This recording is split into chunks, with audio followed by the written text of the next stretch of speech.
नमस्कार, मैं हूं नवजोत रंधावा। आप देख रहे हैं चाय पर चर्चा और आज आपको हम सबसे पहले चाय पर चर्चा में मेट्रो और हाई स्पीड ट्रेन की खबर देंगे। देश की पहली अंडर वाटर मेट्रो का ट्रायल कोलकाता में हुआ है और साथ ही जयपुर में भारतीय रेल की रफ्तार बढ़ाने की तैयारी चल रही है। नमस्कार, मैं हूं श्वेता झा। देखिए, 22 अप्रैल से उत्तराखंड में चार धाम यात्रा का शुभारंभ होने जा रहा है। क्या है नए नियम और कायदे, ये भी आज हम आपको बताएंगे।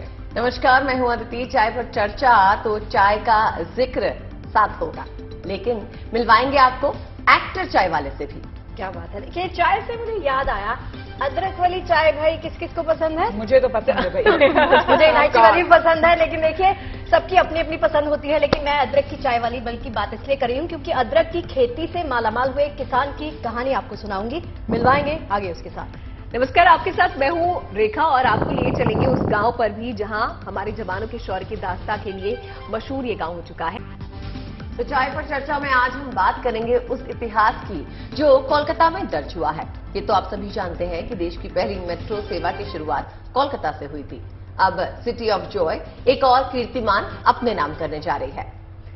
जी हाँ, दरअसल देश में पहली बार अंडर वाटर मेट्रो का ट्रायल किया गया है और ये ट्रायल कोलकाता में हुआ था। बता दें कि हुगली नदी के नीचे बनी मेट्रो टनल के जरिए हावड़ा को कोलकाता और सियालदाह से जोड़ा जाएगा और उम्मीद है कि मेट्रो की इस रोमांचक यात्रा का आनंद 6 से 7 महीनों के बाद उठाया जा सकता है।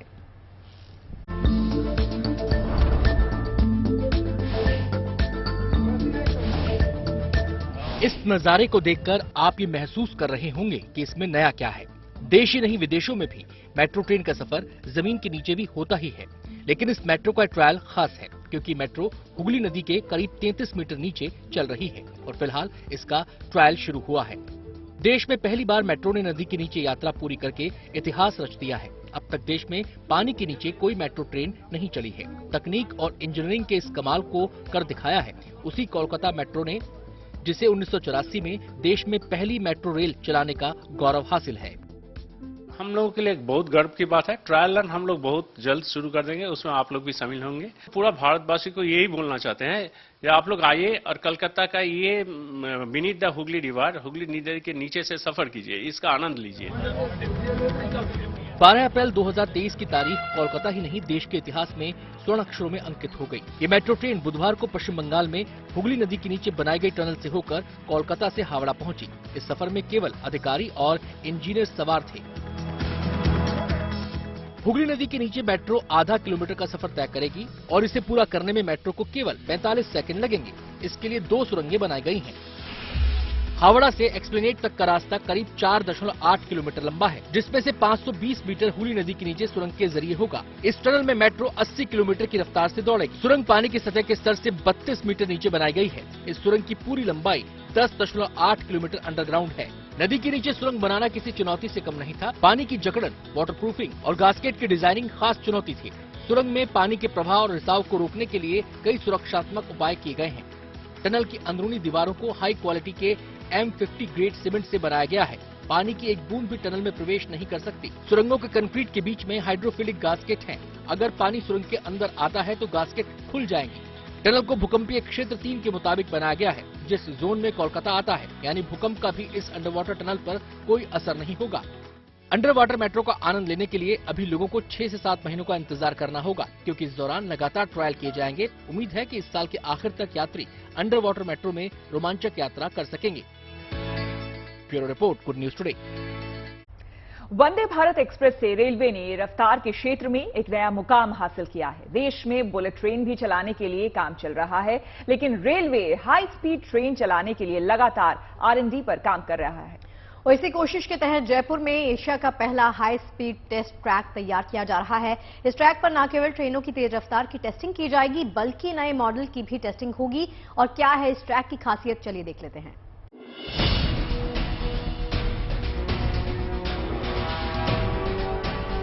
देश में अब रॉकेट की रफ्तार से चलने वाली ट्रेनों का सपना साकार करने की तैयारी हो रही है।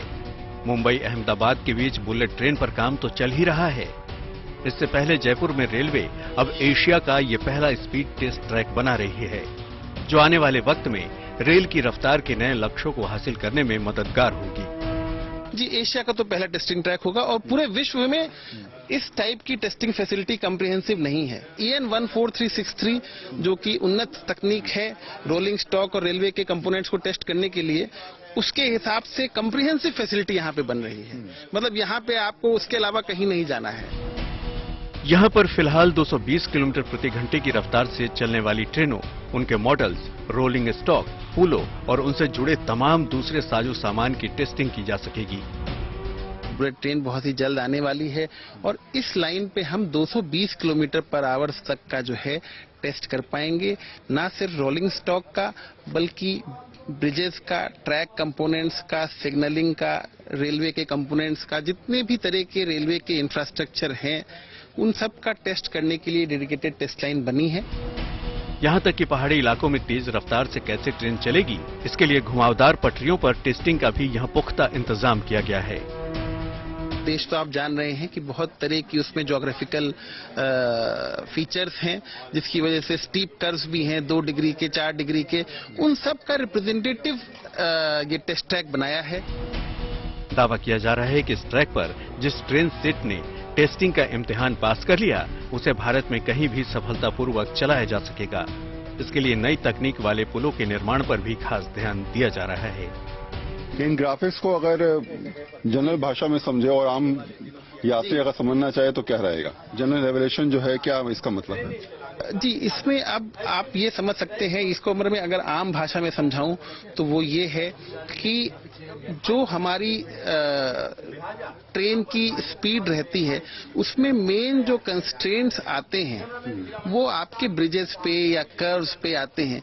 तो अब हम नई तकनीक के ब्रिजेस का निर्माण कर रहे हैं जिसमें ब्रिज आने पर भी गाड़ी की गति में कोई कमी ना आए। मतलब आमतौर पे ये होता था कि जब ब्रिज आता था तो ड्राइवर जो है वो ट्रेन को हल्का करता था और कंपन बहुत ज्यादा देखने को मिलता था। तो अब इस नई टेक्निक से सब कुछ खत्म हो गया। हाँ जी, यही प्रयास है कि ऐसे ब्रिजेस को पहले इन लाइंस पे टेस्ट किया जाए, फिर सारे ब्रिजेस को नए तरीके की तकनीक से, ब्रिजेस से जो आपने यहाँ पे डिजाइन देख रखी है उन ब्रिजेस से रिप्लेस किया जाए। अच्छा, क्या पटरियों में भी कुछ अंतर किया है आप लोगों ने? कुछ उसकी बनावट में, कुछ उसको और अलग तरीके से डिजाइन किया है जिससे स्पीड जो है लगातार रहे? ट्रैक की लाइनों में भी लगातार ये प्रयास है कि नई और हाई स्पीड रेल्स लाई जाएं और उन रेल्स को टेस्ट करने की भी सुविधा इस डेडिकेटेड लाइन पे अवेलेबल है। ये स्पीड टेस्ट ट्रैक इस साल के अंत तक चालू हो जाने की संभावना है। इसके साथ ही एक स्टैंडर्ड गेज का भी ट्रैक बनाया जाएगा ताकि यहाँ टेस्टिंग के बाद विदेशों में भी ट्रेन सेट और रेलवे के साजो सामान का निर्यात आसान हो। कुल मिलाकर भविष्य को देखते हुए रेलवे में तकनीक के इस्तेमाल की शानदार तैयारी की जा रही है।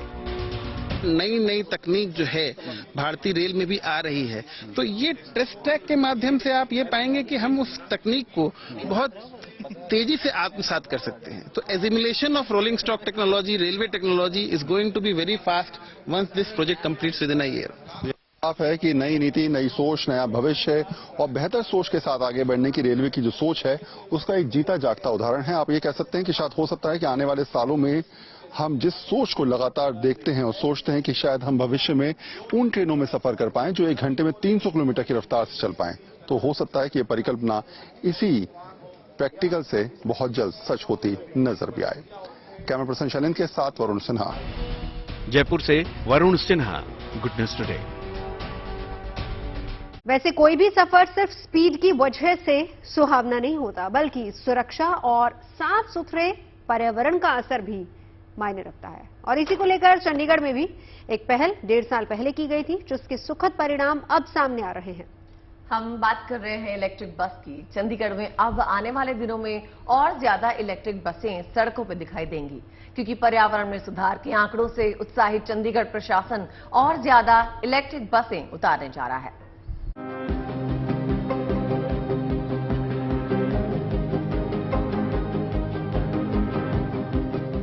चंडीगढ़ की सड़कों पर दौड़ती ये इलेक्ट्रिक बसें पर्यावरण के लिए किसी सौगात से कम नहीं हैं। करीब 1.5 साल पहले चंडीगढ़ में इन बसों की शुरुआत हुई थी। एक अनुमान के मुताबिक अब तक ये बसें करीब 10 लाख लीटर से ज्यादा डीजल की बचत कर चुकी हैं। इसके साथ ही हवा को जहरीला बनाने वाले कार्बन डाइऑक्साइड में भी भारी कमी दर्ज की गई है। हमारी 80 इलेक्ट्रिक बसेस चल रही हैं। 40 इलेक्ट्रिक बसेस लेलैंड की चल रही हैं और 40 वॉल्वो आइशर की चल रही हैं। अगर मैं लेलैंड की बसेस की बात करूं तो अब तक वो 37 लाख किलोमीटर चली हैं, जिसमें हमने लगभग 7.5 लाख डीजल जो है वो सेव किया है। और कार्बन एमिशंस की अगर मैं बात करूं तो हमने 20 लाख केजीज CO2 एमिशंस को सेव किया है। और अगर वॉल्वो आइशर की बात करूं तो वो 13.5 लाख किलोमीटर चली है। 2.7 जो हमने लैक्स डीजल सेव किया है और CO2 एमिशन लगभग 6.5 लाख हमने कार्बन डाइऑक्साइड एनवायरनमेंट में एमिशन से रोका है। चंडीगढ़ में फिलहाल 80 इलेक्ट्रिक बसें चल रही हैं। इलेक्ट्रिक बसों के नतीजों से उत्साहित चंडीगढ़ प्रशासन आने वाले दिनों में और इलेक्ट्रिक बसें खरीदने की तैयारी में है। चंडीगढ़ एडमिनिस्ट्रेशन की जो प्लान है, पूरा हमारे CTU में 380-400 बसेस है। ये फेजेस में सारे चेंजेस होंगे धीरे धीरे। जैसे अभी 40 से 80 हो गया, तो ये धीरे धीरे all 380-400 buses will be replaced. उसके साथ साथ आपको अगर आप देखेंगे कि इलेक्ट्रिक व्हीकल पॉलिसी भी हम लोग लेके आए, जो कमर्शियल व्हीकल्स यहाँ पे 4 व्हीलर से या तो पर्सनल व्हीकल से 4 व्हीलर से 2 व्हीलर से, उसको भी हम धीरे धीरे रिप्लेस करेंगे, क्योंकि यहाँ का एयर क्वालिटी इंप्रूवमेंट करने के लिए हमको मल्टीफेरियस एक्शंस लेने पड़ेंगे। चंडीगढ़ में इलेक्ट्रिक पॉलिसी भी तैयार है और इसी के आधार पर दूसरे राज्यों में भी इसका खाका तैयार किया जा रहा है। कोशिश यही है कि सड़कों को डीजल पेट्रोल के प्रदूषण से मुक्ति मिले और ज्यादा से ज्यादा इलेक्ट्रिक गाड़ियां सड़कों पर दौड़ती दिखें। चंडीगढ़ से Lalit Sharma, good news today.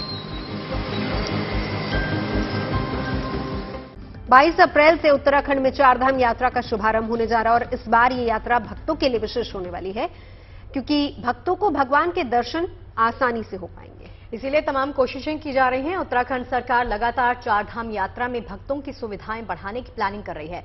इस बार चारधाम यात्रियों के लिए कुछ नई व्यवस्थाएं भी की गई हैं। इन सुविधाओं का लाभ उठाने के लिए आप इस रिपोर्ट को जरूर देखें।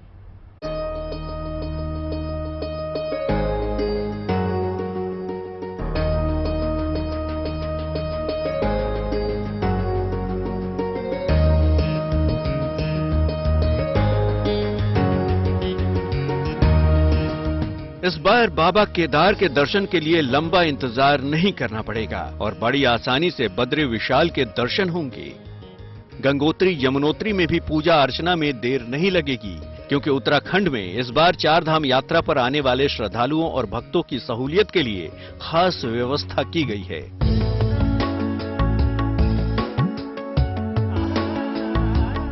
चूंकि चारधाम यात्रा शुरू होने में अब देर नहीं है, तो आपके लिए ये जान लेना जरूरी है कि इस बार ऐसी कौन सी व्यवस्था की गई है जिससे दर्शन पूजन में आसानी होगी।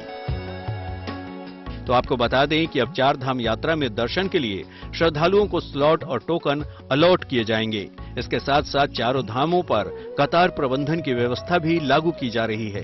प्रत्येक धाम में उपलब्ध जगह और आवासीय क्षमता के हिसाब से दैनिक दर्शन की सीमा तय की गई है। इसका फायदा ये होगा कि हर तीर्थ यात्री के लिए दर्शन का समय तय होगा और उन्हें लाइन में देर तक खड़ा नहीं रहना पड़ेगा। इस व्यवस्था के अंतर्गत धामों की मंदिर समितियों से मंदिरों के दर्शन हेतु खोले जाने की अवधि से दैनिक दर्शन हेतु निर्धारण सीमा से विभाजित करते हुए 1-1 घंटे के स्लॉट में दर्शनार्थियों की संख्या का निर्धारण किया गया है, जिससे दर्शनार्थियों को अपने स्लॉट समय अवधि अधिकतम 1 घंटा ही कतार में लगना पड़ेगा। अब ये भी जान लेना जरूरी है कि तीर्थयात्रियों को स्लॉट और टोकन कैसे मिलेंगे। तो आपको बता दें कि चारों धाम श्री बद्रीनाथ, श्री केदारनाथ, श्री गंगोत्री और यमुनोत्री में टोकन देने के लिए विशेष काउंटर बनाए जाएंगे। इन काउंटरों पर स्लॉट के अनुसार दर्शनार्थियों को टोकन दिए जाएंगे।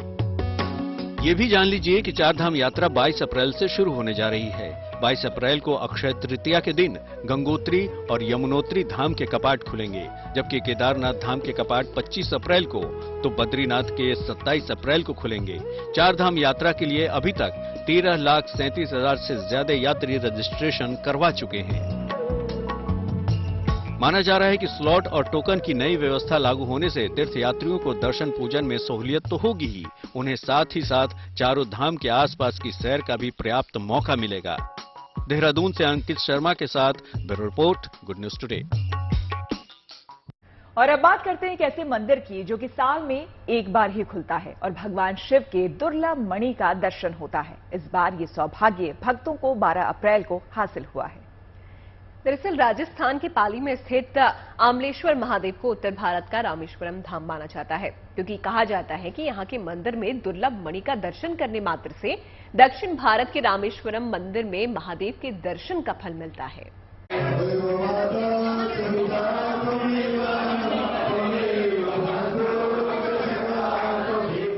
राजस्थान के पाली में स्थित प्राचीन आमलेश्वर महादेव मंदिर में शिव भक्तों को मणि दर्शन का सौभाग्य मिला। श्रद्धालुओं को ये सौभाग्य साल में सिर्फ एक बार मिलता है। देश के कोने कोने से आए शिव भक्तों ने इस बार 12 अप्रैल को सुबह 5:30 बजे से 6:15 बजे तक स्फटिक के शिवलिंग का अलौकिक दर्शन किया। दरअसल श्रीमाली ब्राह्मण समाज ने 7वां आमलेश्वर महादेव और सांवरिया सेठ स्थापना दिवस का आयोजन किया। 3 दिन तक चले वार्षिकोत्सव के आखिरी दिन श्रद्धालुओं ने प्राचीन शिवलिंग के दर्शन का लाभ लिया। मणि शिवलिंग की महत्ता हनुमान जी द्वारा लाए गए हिमालय पर्वत के स्फटिक से मूर्ति की स्थापना है, जो श्री राम जी ने की थी। भगवान शिव की जीवंत पूजा अर्चना, भगवान हनुमंत का जीवंत पूजा अर्चना और श्री राम का जीवंत दर्शन इनमें है। शिवलिंग में ब्रह्मा विष्णु महेश तो निवास करते हैं, सभी देवता निवास करते हैं, पर इनका जीवंत है और इसीलिए साल में एक बार ये व्यवस्था की जाती है यहाँ कि सभी भक्तजन जो दक्षिण भारत में नहीं जा पाते हैं वो यहाँ दर्शन कर पाते हैं।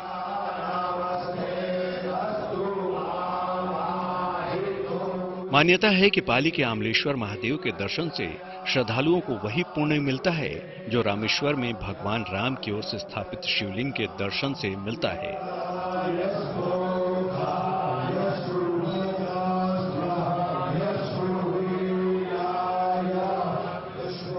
इस बार वार्षिकोत्सव के मौके पर 3 दिन तक ये प्राचीन मंदिर भजन कीर्तन और वैदिक मंत्रोच्चार से गुंजायमान रहा। पाली से भारत भूषण के साथ bureau report, good news today. जब बात धर्म और अध्यात्म की हो रही है तो आपको ले चलते हैं एक अनोखे महादेव के मंदिर की ओर। ये मंदिर ऐसा है जहां सिर्फ गर्मियों में ही पहुंचा जा सकता है, वो भी सिर्फ 4 महीने के लिए। दरअसल ये कोई चमत्कार नहीं है, इसका सच कुछ और है, क्योंकि इन 4 महीनों के बाद ये मंदिर पानी में डूब जाता है। हमारी रिपोर्ट के जरिए कीजिए इस अनूठे मंदिर के दर्शन।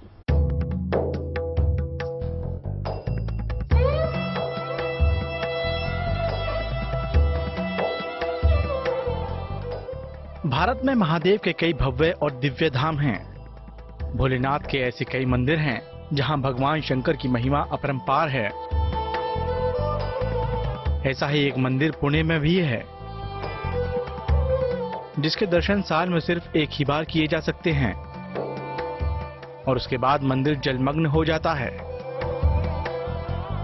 ये वही वागेश्वर मंदिर है जिसके दर्शन साल के 8 महीने नहीं हो पाते और गर्मी का मौसम आते ही मंदिर में भक्त बाबा के दर्शन के लिए उमड़ पड़ते हैं। दरअसल वागेश्वर मंदिर के पास पवना डैम मौजूद है और मंदिर डैम के पानी में ही डूबा रहता है। गर्मी के मौसम में जब डैम का पानी कम हो जाता है तब मंदिर में दर्शन किए जाते हैं। पवना डैम 1971 में बनकर तैयार हुआ था, तब से ये मंदिर इसी तरह पानी में समाया है। कहा जाता है कि इस मंदिर का निर्माण करीब 700 से 800 साल पहले हुआ था। शोधकर्ताओं का दावा है कि मंदिर का निर्माण 11वीं से 12वीं शताब्दी के बीच हुआ है। पानी में डूबे रहने की वजह से मंदिर का असल स्वरूप अब लगभग खत्म हो चुका है। अब सिर्फ मंदिर का गृहगर्भ का हिस्सा शेष है, जिसमें बाबा भोले का शिवलिंग विराजमान है। मंदिर का बाहरी हिस्सा तो पूरी तरह खत्म हो गया है, लेकिन इतिहास के निशान अब भी बरकरार हैं। Shri Krishna Panchal, Pune, good news today. देखिए, अभी तक आपने चाय को लेकर कई तरह के स्टार्टअप और उनके किस्से सुने होंगे, लेकिन पटना के इस चाय वाले की बात ही कुछ और है। ये चाय वाला कई सीरियल्स में एक्टिंग कर चुका है, जी हाँ, और उनका पैशन भी एक्टिंग ही है। दरअसल पटना में इस चाय दुकान के मालिक विकास आर्यन हैं, जो टीवी की दुनिया में चर्चित कई सीरियल्स में किरदार अदा कर चुके हैं।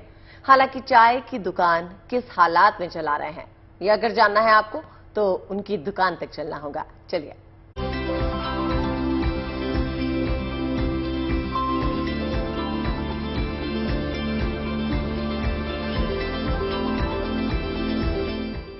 अदाकारी में उज्जवल भविष्य बयां करती तस्वीरें, लेकिन फिलहाल चाय की खुशबू में लिपटी जिंदगी। चाय का इस जायका विकास आर्यन की नई पहचान बन चुका है। क्राइम पेट्रोल, सावधान इंडिया और कुमकुम भाग्य जैसे मशहूर सीरियल्स में एक्टिंग का हुनर दिखा चुके विकास अब पटना में चाय की ये दुकान चला रहे हैं। एक्टिंग का जुनून फीका नहीं पड़ा है, लेकिन कुछ पारिवारिक वजहों से चाय की चुस्कियों में तरक्की की राह तलाश रहे हैं। मैं एक्टिंग के साथ साथ ढाबा भी चला रहा था, बट मेरे माँ का और फादर का तबीयत खराब हुआ। देन आई वाज डिसाइडेड, मैं पटना शिफ्ट हो गया। तो लगा कि माँ बाप इम्पॉर्टेंट चीज़ होते हैं लाइफ में, अगर माँ बाप हैं तो सब कुछ है। तो मैं अभी बॉम्बे नहीं जा रहा हूँ, मैं यहीं काम कर रहा हूँ। अपना चाय का एक स्टार्टअप स्टार्ट किया।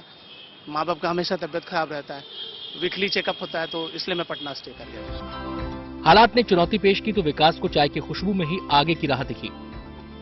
उन्हें लगता है कि चाय हर वक्त पी जा सकती है, लिहाजा इसका जायका कभी फीका नहीं पड़ने वाला। चाय एक आप हर परिस्थिति में पी सकते हैं, खुशी में भी, गम में भी। और चाय ऐसी चीज है ना, जब भी किसी के यहाँ जाते हैं ना, तो सबसे पहले चाय और पानी पूछा जाता है।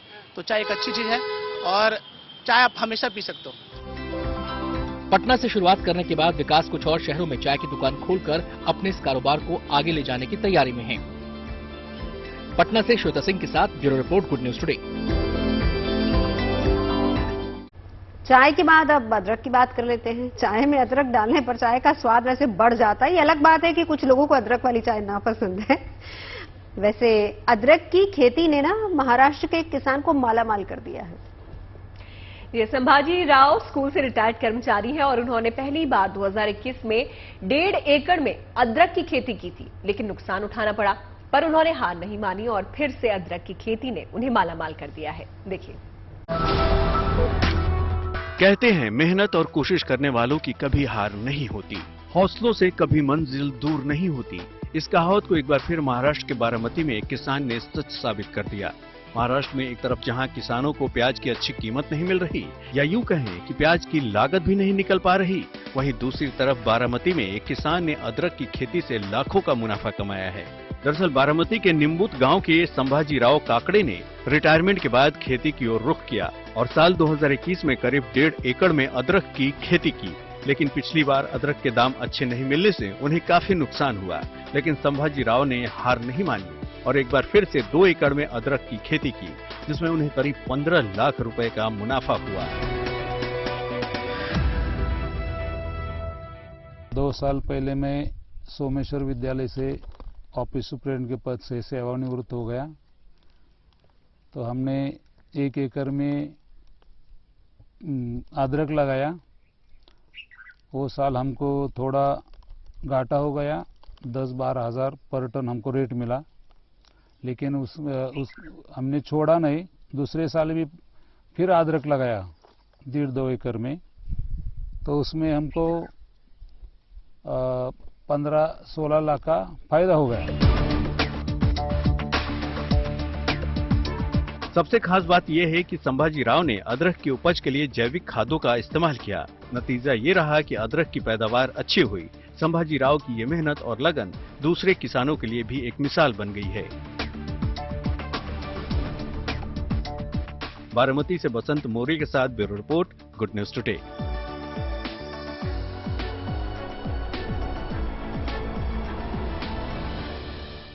अब बात पर्यटन की कर लेते हैं। अरुणाचल प्रदेश में कई ऐसी जगहें हैं जो अपनी आबो हवा, मनोरम दृश्यों के लिए काफी मशहूर हैं, पर्यटकों के आकर्षण का केंद्र भी बन गई हैं।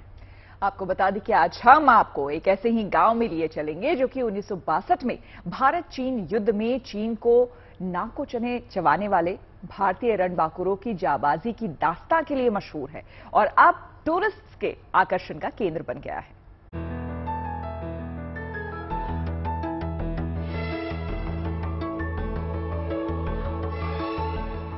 बादलों से बात करते हरे भरे पहाड़ और पहाड़ के साथ बहती नदी, यह अप्रतिम प्राकृतिक नजारे किसी को भी सुकून देने के लिए काफी है। ये गांव 1962 में भारत चीन युद्ध में चीन को नाको चने चबाने वाले भारतीय रणबांकुरों की जाबाजी की दास्तां के लिए मशहूर है और टूरिस्टों के आकर्षण का केंद्र भी है। अरुणाचल प्रदेश के अंजौ जिले में लोहित घाटी के किनारे बसे किबुथु की ये तस्वीरें हैं। ये भारत और चीन के एलएसी से महज 15 किलोमीटर की दूरी पर है। किबुथु से सिर्फ 7 किलोमीटर दूर है वालोंग, जहां 1962 की जंग में भारतीय सैनिकों ने चीनी सैनिकों की एक न चलने दी थी। और ये आप देख सकते हैं वालोंग का नजारा, ये वालोंग जो शहर है, और ये पीछे आप देख सकते हैं आर्मी के जो यहाँ कैंप है, आर्मी का बेस है यहाँ पे, क्योंकि इंडो चीन का बहुत ही करीब बॉर्डर लगता है, ये बिल्कुल करीब है। चीन सीमा से सटे इस गांव में अब विकास की बयार बह रही है और राज्य सरकार और केंद्र सरकार के सहयोग से यहां पर टूरिज्म को बढ़ावा दिया जा रहा है। सड़कें वगैरह जब बन जाएंगे और बहुत जल्दी यहाँ से भी हमारा हेलीकॉप्टर सर्विस भी शुरू हो जाएगा, तो टूरिज्म का यहाँ पे इनफ्लो भी बढ़ जाएगा, तो अपने देशवासी भी यहाँ आके श्रद्धांजलि वो लोग अर्पित कर पाएंगे। बहुत टूरिस्ट आता है, जैसे हमारे कलकत्ता से, दिल्ली से, मुंबई से, ऑल इंडिया से बहुत टूरिस्ट आता है। तो जैसे जैसे हम लोग का डेवलपमेंट बॉर्डर एरिया की तरफ बढ़ता है, तो हम लोग भी उसी प्रकार डेवलपमेंट मांग रहा है। और डेवलपमेंट तुरंत नहीं कर सकता, जितना हम लोग ने आज तक प्रपोजल बॉर्डर एरिया के लिए हमने दिया, अभी तक बहुत सक्सेस हुआ है। अंजौर जिले के डोंग इलाके में भारत में सबसे पहले सूर्योदय होता है, जिसको देखने के लिए सैलानी दूर दूर से यहाँ आते हैं। यही नहीं, इस इलाके में कई और जगह ऐसे हैं जहाँ पर्यटन के लिए काफी संभावना है और स्थानीय लोगों को उम्मीद है कि इस इलाके में पर्यटन का और विस्तार होगा। अरुणाचल प्रदेश के वालोंग से युवराज मेहता के साथ bureau report, good news today. कहते हैं ना कि सोच अच्छी हो तो भगवान भी साथ देता है। कुछ ऐसी ही अनूठी पहल की गई है मुंबई में। यहां पुरानी किताबों से गरीब और बेसहारा बच्चों की सहायता करने का फैसला लिया गया है, ताकि महंगी किताबों के बोझ से उन्हें छुटकारा मिल जाए। जी हाँ, मुंबई में छात्रों की सहूलियत के लिए बुक्स ऑन व्हील्स नाम से एक मुहिम शुरू की गई है और इसके तहत छात्र अपने सिलेबस की किताबें एक्सचेंज कर सकते हैं। पुरानी कक्षा की किताबें किसी और को देकर यहां से छात्र अपनी नई क्लास की किताबें ले सकते हैं और ये सुविधा पूरी तरह से मुफ्त है।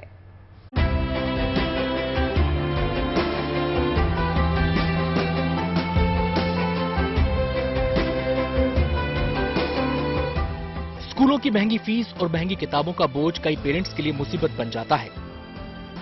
इसी को देखते हुए मुंबई के अशोक कुर्मी नाम के शख्स ने ये अनोखी पहल की है। एक व्यक्ति की जिंदगी में किताबें सबसे महत्वपूर्ण किरदार निभाती हैं, मगर हम इस किताबों का महत्व धीमे धीमे भूलते जाते हैं। जैसे जैसे हम बड़े होते जाते हैं, हम लोग पहली कक्षा से लेके 12वीं कक्षा तक जैसे जैसे प्रमोट होते जाते हैं, हम इस किताब का महत्वपूर्ण जो योगदान है हमारी ज़िंदगी में वो भूल जाते हैं। ये किताबें कहीं सड़ी पड़ी रहती हैं या फिर रद्दी में चली जाती हैं। मुंबई में अशोक कुर्मी नामक एक व्यक्ति ने अब इन किताबों का इस्तेमाल कैसे किया जाए उसका एक हल निकाला है। ज्ञान बांटने से बढ़ता है और ज्ञान बांटने का सबसे अच्छा जरिया है किताबें। मुंबई में छात्रों की सहूलियत के लिए बुक्स ऑन व्हील्स नाम से एक मुहिम शुरू की गई है, जिसके तहत छात्र अपनी सिलेबस की किताबें एक्सचेंज कर सकते हैं। पुरानी कक्षा की किताबें किसी और को देकर यहां से छात्र अपनी नई कक्षा की किताबें ले सकते हैं। ये सुविधा छात्रों के लिए पूरी तरह मुफ्त है। पुरानी बुक्स आपकी होती हैं, आप समझ लीजिए कि अगर आपका बच्चा दूसरी कक्षा में है और तीसरी कक्षा में जा रहा है तो आप यहाँ आ सकते हैं, दूसरी कक्षा की बुक यहाँ पर डोनेट कर सकते हैं और तीसरी कक्षा की बुक जो है वो आप यहाँ से ले जा सकते हैं। ये कोशिश है बेहतर बदलाव की, कोशिश है लोगों को शिक्षा के प्रति जागरूक बनाने की और उन लोगों की मदद करने की जो महंगी किताबों का बोझ नहीं संभाल सकते। लोगों को काफी फायदा है। जैसे आज ये पहला दिन है, आज से हमने शुरुआत की और जून के 10 तारीख तक ये चलेगी। सबसे मुद्दे की बात जो है कि एक्सपेंस, अभी एक स्टैंडर्ड की बुक अगर खरीदने जाएंगे तो टोटल सारे सेटों का कॉस्ट वैल्यू 1400 से 1500 रुपए तक का होता है। चलिए, हमें उम्मीद है कि रोज की तरह आज भी हमारी गर्मा गर्म चाय और कड़क खबरों का जो ये फ्लेवर है वो आपको जरूर पसंद आया होगा। जी हाँ, खबरें जो आपको ताजगी और पॉजिटिविटी से भर देंगी चाय के साथ, वो तो हम रोज परोसते हैं। और उम्मीद है कि जितना हम इस शो को एंजॉय करते हैं उतना ही आप भी इसका मजा उठाते होंगे हमारी चाय के साथ। जी हाँ, देखिए चाय पर चर्चा बातें तो बहुत होती हैं, जैसे हम 5 के 5 करते हैं। आईपीएल में धमाके भी बहुत ज्यादा है, लेकर आऊंगी 6 बजे। तो शगुफ्ता और अदिति दोनों के साथ आप फनगली जाइएगा, आईपीएल का मजा लीजिएगा और चाय पीने हमारे साथ आइएगा कल ठीक 5 बजे अच्छी और सच्ची खबरों के साथ।